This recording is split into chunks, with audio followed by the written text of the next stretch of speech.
ఆయన తోకని ఇంకా గట్టిగా మనం ఎట్లా మొక్కాలి అనేది ఉంటుంది. ఎందుకంటే శక్తి దేవత ఆ తోకలో ఉన్నారు కాబట్టి ఏమైతుందంటే, మనం ఇప్పుడు పూజల్లో ఇప్పుడు మామూలుగా ఆంజనేయ స్వామి గుడికెళ్తాము. స్వామివారి తోకకు 8 బొట్లు పెట్టాలి. హ్మ్. 8 సింధూరంలో బొట్టు పెట్టి, అక్కడ ఏందంటే అమ్మవారిని మనసులో ధ్యానం చేసుకోవాలి.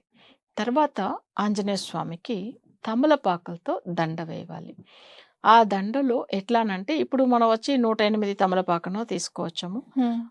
లేదు 45నో తీసుకోవచ్చము. అంటే ఆంజనేయ స్వామి స్వామివారి విగ్రహానికి తగినట్టుగా.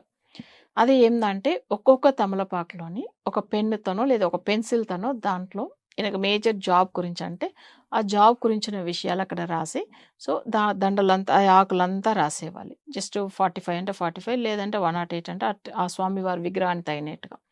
సో, ఇలా రాసి అది దండలాగా తయారు చేసుకోవాలి.